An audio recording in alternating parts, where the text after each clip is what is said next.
دوسروں پر بیجا تہمتیں لگانا۔ مدینہ میں ایک حمام تھا جس میں مردہ عورتوں کو نہلاتا جاتا تھا اور تجہیز و تکفین کی جاتی تھی۔ ایک مرتبہ اس میں ایک فوت شدہ خاتون کو نہلانے کے لیے لایا گیا۔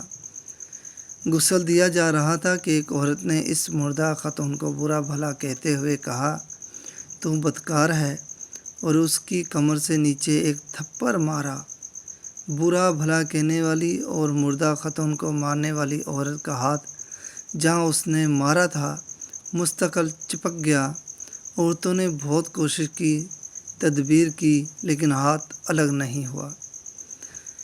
بات پورے شہر میں پھیل گئی کیونکہ معاملہ ہی عجیب تھا۔ ایک زندہ عورت کا ہاتھ ایک مردہ عورت سے چپکا ہوا ہے، اب اس کو کس تدبیر سے الگ کیا جائے؟ مردہ کو دفن کرنا بھی ضروری ہے اور اس کے لواحقین الگ پریشان ہوں گے۔ معاملہ شہر کے ولی اور حاکم تک پہنچ گیا۔ انہوں نے فقہا سے مشورہ کیا۔ بعض نے رائے دی کہ اس زندہ عورت کا ہاتھ کاٹ کر الگ کیا جائے۔ کچھ کی رائے یہ بنی کہ مردہ عورت کے جس حصے سے زندہ خاتون کا ہاتھ چپکا ہے اتنے حصے کو کاٹ لیا جائے۔ کچھ کا کہنا تھا کہ میت کی بے عزتی نہیں کی جا سکتی۔ کچھ کا کہنا تھا کہ زندہ عورت کا ہاتھ کاٹنا اس کو پوری زندگی کے لیے معذور بنا دے گا۔ شہر کا والی اور حاکم امام مالک رحمۃ اللہ کا قدر شناس اور اس کے تفقہ اور فہم و فراست کا قائل تھا۔ اس نے کہا کہ میں جب تک اس بارے میں امام مالک رحمۃ اللہ سے بات کر کے ان کی رائے نہ لوں میں کوئی فیصلہ نہیں دے سکتا۔ امام مالک رحمۃ اللہ کے سامنے پورا معاملہ پیش کیا گیا۔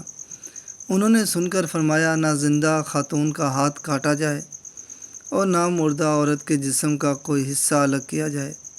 میری سمجھ میں یہ بات آتی ہے کہ مردہ عورت پر اس زندہ خاتون نے جو الزام لگایا ہے وہ اس کا بدلہ اور قصاص طلب کر رہی ہے، لہٰذا اس الزام لگانے والی عورت کو شرعی حد سے گزارا جائے۔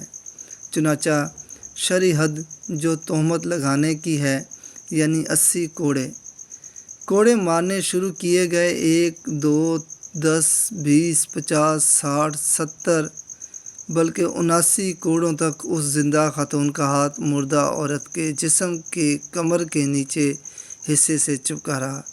جو ہی آخری کوڑا مارا گیا اس کا ہاتھ مردہ عورت کے جسم سے الگ ہو گیا۔